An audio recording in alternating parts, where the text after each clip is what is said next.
creativity is a challenge.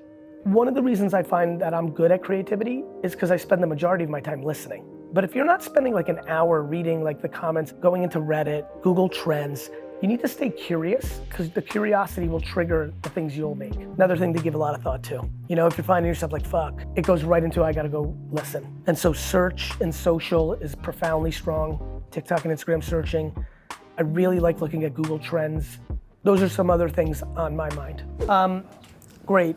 So team, I just appreciate you all being in here. I just wanna honestly spend some time, make myself available for any maybe potential Q&A, maybe touch on some important points.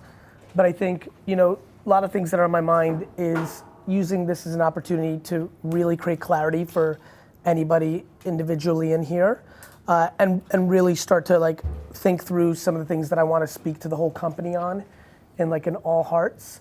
And so it's always fun to like, you know, for me, the most important stuff is for me to stay close. And you know, it's hard when you have 2,000 employees and Way's on a different time schedule than I am when he's in Singapore. And as you can imagine, it's challenging. On the flip side, I'm sure you've heard it, or maybe you've heard it, or maybe you're like Abby and you've been around long enough to know it. Like, I have a knack for staying close, and it's because of reps like this, and I have many different versions of meetings like this. Plus, it's what I do for a living, so I'm trying to pay attention. The themes I'm seeing from my perspective is, and I'm sure you've been feeling it already because I've been pushing it a little bit, but when I say you've been feeling it because I've been pushing it a little bit, let me give you some insight to how I think. I'll see something like, I'll literally be on a flight from a client meeting at like 10:30 at night, go look at 29 accounts, look at the content, and say to myself, I wonder if I went to every creator and asked them, why'd you make this? What the answer would be. And it doesn't come from like a cynical or like negative, like you know, it comes like, do I think, like when I see it, I've been doing it for so long, and I feel like I've been doing it well for so long, that sometimes it's just easy. Think about anything you've been doing long enough to know like you can see it if you know it or not. You don't know every detail, but if like you play the piano well and somebody sits down and starts playing piano, you're like, You know what I mean? Like you just know, whatever that may be. So enough of what we put out into the world, I'm like, And then you started seeing things over the last 100 days of things like, we don't need a creator in every piece of content. Of course, there's, you know, you've been in your own content before you got, like, some people are naturally better at it. Even if you're great at it, right? That's like, if I was the creator, literally actually me, with my actual audience for Blue Bottle, I still should only be in 50% of the creative. So you can imagine, you know, and when you're doing what I was doing, just to take you a step back, 40 years ago, this company could not do social media. We had gone full pledge from being the best at it in 2011, 12, 13 in the world to being much more like a classic creative agency because I was bringing that element into the agency. And then in the last 3 years, we're on the journey now of like being the best of both worlds, kind of, right? Social media at the set, social first creative AOR, right? Preference being we're winning with CCs, they're giving us insights, we do campaign work, but not demonizing us being forced to have Wanda and Way, you know, come up with a campaign idea for Subway in Singapore, right? Not preference, because they're guessing, but not demonizing it. We go through the ebbs and flows in the last 3 years of teaching that. At first, nobody cared about social at all. Then a year ago, it would be like, whoa, you can't come up, that's bad if you do classic. You know, so we're just going through it. We're just in a process. You guys are all in the perfect age of understanding of going through the process of life. You're different than you were 24 months ago. You're gonna be really different in 5 years, I promise you. And so that's the agency. I wanna get together with a core group of creators because it's incredibly important that this group is successful. To me, if this agency in 7 years does not have all of its creative directors come from the place you all started, then it's not the company that I wanted to build. So I have a very deep passion of this group being highly successful, both for Vayner, but honestly for all of you. You chose this career for a reason. It might not even be what your destiny is. You might realize you don't want to do this. You may realize you want to be an account. You may realize you want to be an airplane pilot. I don't know, but many of you will stay in this field. And here's what I know, and this is something I fucking know. In 15 years, when the majority of you are still gonna be just in the prime of your career, most of the industry is gonna look like us. And that is very good for all of you. My preference is most of you are here and we're that big, 40,000 people. But my understanding and common sense and like living life knows many of you won't. But I'm gonna feel awesome in 15 years when many of you email me when you just got your ECD role at XYZ and you remember this conversation like you fucking said it. So I know that to be true. That excites me because then I feel like I'm doing the right thing. I wanna do well, but it feels good that there's gonna be a lot of collateral upside for the people along the way. And I know that to be true for 100 different reasons, but again, having someone like Abby in the room, like Abby knows how many people started here as entry level as well and have gone into other places and doing things. And that was off a zero base. Like that was 25 years away from what I think is gonna happen. We're now starting to get into striking distance. So my thinking is the following. I have a very big responsibility to create as much clarity, which is going to be, there is a macro clarity of what we're trying to accomplish. And then you're gonna walk out of here and there's gonna be the day-to-day thing that Todd Kaplan or Frito or Ford is making you do. There is, and what we have to do is not be devastated by that, but always remember what we're trying to do. And that's the journey we're on. I think the normal day-to-day politics of like, my creative director doesn't let me do this, or the client doesn't let us do cool shit. You signed up for agency life. That's our life, right? People are always like, oh, but you can always convince them. I'm not convincing them because I'm Gary Vee. I'm Gary Vee because I convinced them because I knew why I was posting. Let me say it nice and slow one more time, and I see that it landed, but I want you to hear this because this is how you can do what I did. When everyone's like, yeah, but you come in and you convince them, I'm like, and because you're Gary Vee, this is the senior execs talking to me. I'm like, no. I became Gary Vee the way you're saying this because I convinced them because I knew the why. It's very hard to be like, oh, we can't do any cool shit. And then when there's any poke and prod of like, why do you want to do this? There's no answer. I want to use this meeting to start the process for you to be able to answer that, which then changes everything. Right? And let me give you a deeper insight. Well, this will be cool is like, has validity. Cool to me is a slang term for it will be relevant. But is it relevant to the right audience? Are they even looking for more of those customers? Do you know? Like, do you know if Doritos is looking for more young male customers, or have they and then asking those questions, even if they aren't answered in email form, is massive for your career because it's practice for what you always want to know. I don't even say words without knowing why I'm saying them, let alone doing content. So that's the exciting part for me, the why. One of the biggest areas that we're not doing well, that I'd love this group to take the lead on because I believe it can, is creating content for the sake of answering a question we want to know. The number one reason I have confidence in SOC right now is because, I don't know if this has hit everyone's radar, I know we're in motion, but we're gonna be doing kind of a relevance report each month for clients that strategy is gonna lead. I think it's gonna pretty much put the nail in the coffin in a great way of like SOC being something everybody wants to work with us because it's gonna give people consumer insights. If you think about all the times of your time here, if this has happened, there's a reason it got the best reaction.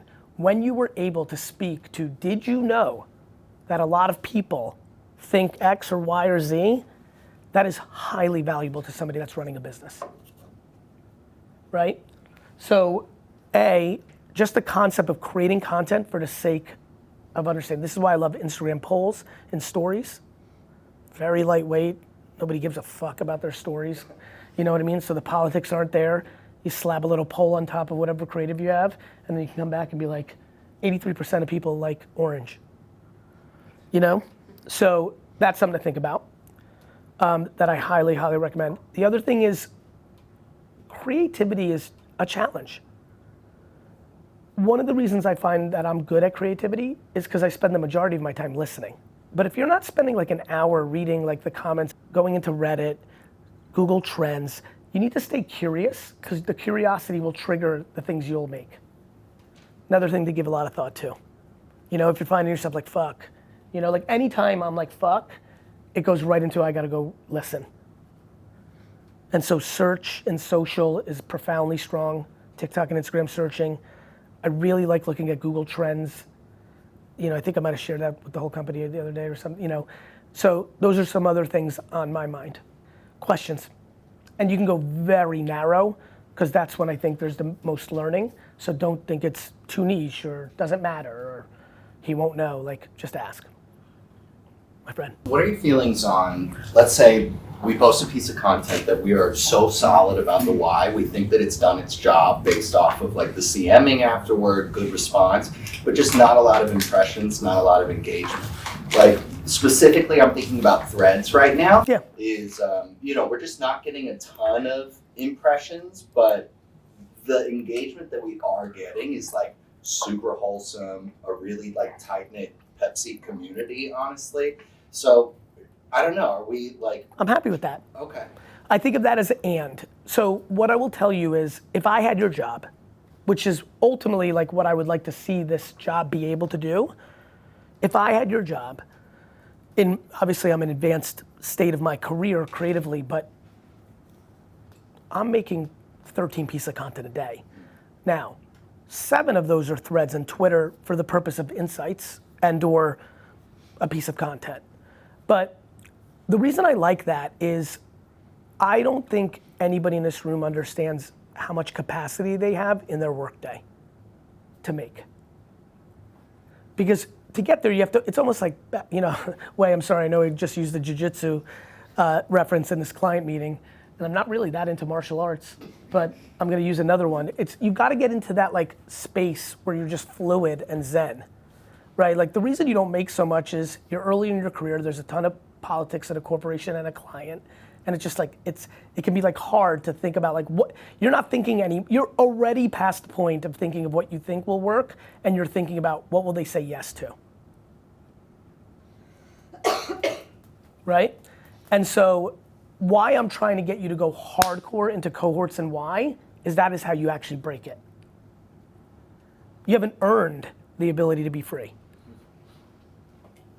Right? There's such audacity and entitlement at the creator level as a whole, as if anyone's earned the ability to do it. The way you're gonna earn it is being unstoppable at why. That means you leave and you go to account now or strategy or the client or however you want to do this and be like, all right, let me take a step back. The fuck are we trying to accomplish here? What are we trying to sell to whom and where? Like I don't even go into meetings without like Pepsi and I'm like mug, I'm like, who are we selling it to? What retailers are carrying it? What regions have it done? It's like what use cases can you use root beer for? Obviously root beer float, obviously like, it's business questions. You're not asking business questions. But you need to if you want to get to the place you want to get to. So what do I think? I think it's great because I think it's just a piece of the day. If the only thing you did was one thread for today and 9 people commented and it felt wholesome, that's not gonna really move the needle for you know what I mean? Mm-hmm. So to me, when it's one of 16 things you, forget about everybody else, did output-wise that day, that's the ideal state. We're not there. I understand that, but that's how I think about it. I think it's fine and it's great. Plus you're learning things that you may like be able to bring into other places. Yeah. I find that specifically in Facebook too, just like text only questions is just like a hack for insight. You know? Me too. Yeah. Me too. I think Facebook text only posts are monsters. Yeah. Not to mention, for a lot of you, that's where the customer actually is. The biggest challenge you have is to not market to yourselves or your friends. Wouldn't it be cool if my brand did this? That's fine. And by the way, if you can get into a place where you do 12 of the things you need to do, that 13th could be yours. But when the only thing you do is yours, nothing good is happening for the client. Make sense? What else? So, something that I feel like we're struggling with a little bit on is TikTok, in my sense of it, feels very good for like driving brand awareness, familiarity, etc. Yes. And I feel like client really wants us to lean into conversion and sales, And a lot of our cohorts are like Gen Zers. Yep. And obviously, like, you don't really think of a Gen Z person seeing a TikTok and immediately being like, I'm going to buy toilet paper right now. Good news. I don't think boomers do that either. Yeah, exactly. And so it's like, obviously, like, yeah, that's the problem we're trying to solve. But I think, like, with TikTok specifically. Let me jump in, because I'm sorry to interrupt, but let me jump in. From the data I saw on Friday, sales are up because marketing works.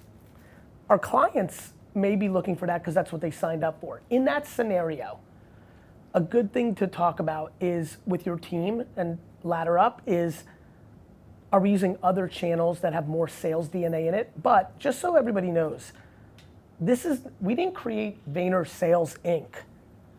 Like, I love selling. It's what everyone's hiring us for. But the number one way to sell something is to build brand, right? So, is signed up for sales, because they gave us media and creative. But media and creative is you do marketing work and you make sure people see it in areas where they might need to make a purchase, but it's not gonna be DTC DNA.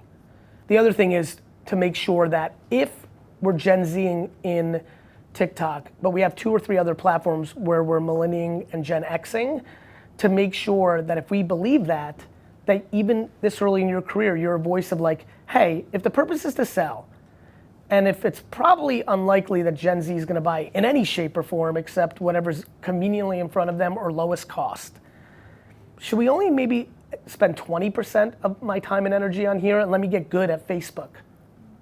Like, that's the thing I wanna make. Again, I come in here with incredibly good intent. I know if I help you, that's gonna be good for our business, but I'm telling you what I started with is real. I have much bigger plans than that. I need you all to become creative directors and GCDs and ECDs. The future CCO of the entire company globally could be sitting in this room right now. That is my intent. Or you need to be good at this because the opportunity is enormously big in front of you, because the entire industry does it a different way, and we're inventing the absolute future, and everyone, when they realize that in 3, 6, 9 years, is gonna recruit with people that worked here for 4, 7, 9 years. So it's gonna happen. I prefer you're good at it, because there's something that happens on championship teams. There's the 2 or 3 players that actually got them the championship, and there's the other 10 players that are a commodity. And what happens in sports all the time is those 10 players then go into free agency and they get signed by other teams and they think they're gonna be good, but they weren't the reason. The number one thing I'm trying to protect all of you from is you may be here for 7 years, but if you're not good at this, when you go to Droga 5 or Widen, you'll get exposed. And that will not be good for your career. So while you're here, get fucking awesome at this. And honestly, if I keep doing my job, most of you will be here for a long time, maybe forever. So some of you may start your own versions of Vayner. That would make me happy, not sad. My 9 to 9:15 this morning was with Eric Fullwire. He has his own agency. He worked here. So I really want you to hear me, because I'm here 50-50. I'm here for the logo and I'm here for you. And you need to get good at this, because it's a real opportunity. I'm telling you, you will regret not taking advantage of getting good at it, because no other place is gonna teach you it. Not this, not right now. You know?